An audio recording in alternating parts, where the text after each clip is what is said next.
নারায়ণগঞ্জে নাগরিক দুর্ভোগের অন্যতম কারণ হয়ে দাঁড়িয়েছে শিল্প কারখানা থেকে নির্গত তরল বর্জ্য। নগরীর বিভিন্ন এলাকার ড্রেন, নর্দমা, খাল, সয়লাব কেমিক্যাল মিশ্রিত পানিতে দুর্গন্ধে অতিষ্ঠ স্থানীয়রা। ইটিপি থাকলেও অনেক কারখানাতেই তা ব্যবহার হয় না। বিষয়টি স্বীকার করেছে পরিবেশ অধিদপ্তরও। কারখানার কেমিক্যাল মিশ্রিত তরল বর্জ্য সরাসরি ছেড়ে দেয়া হচ্ছে ড্রেনে। দূষিত এই পানি গিয়ে পড়ছে বুড়িগঙ্গার শীতলক্ষায়।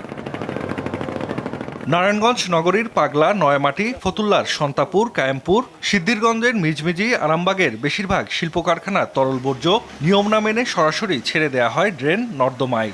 নোংরা পানির দুর্গন্ধে অতিষ্ঠ এলাকাবাসী। এই যে ডাইংগুলি আছে, ডাইংয়ের পানিতে এরকম করেই থাকে, রঙের পানি বাইরে।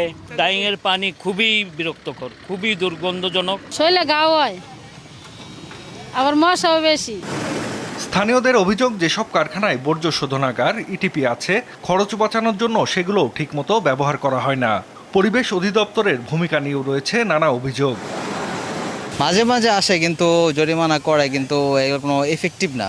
বন্ধ করবে কেমনি? বন্ধ কি করবে? এটা বন্ধ করার লোক কে আছে বল?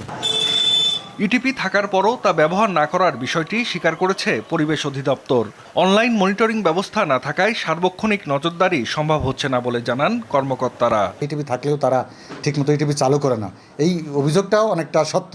হয়তোবা আমাদের অনলাইন মনিটরিং সিস্টেম আমাদের এখনও চালু করতে পারি না বিধায় যাদের ইটিপি আছে তাদের 24 ঘন্টা আমরা মনিটরিং করতে পারি না। তো হয়তোবা যাদের ইটিপি আছে তাদের থেকেও কিছুটা দূষণ হয়। পরিবেশ অধিদপ্তরের তথ্য অনুযায়ী তরল বর্জ্য নির্গত হয় নারায়ণগঞ্জে এমন শিল্প প্রতিষ্ঠান আছে 412টি। এর মধ্যে ইটিপি আছে 307 কারখানায়। জাহিদ হাসান, যমুনা নিউজ।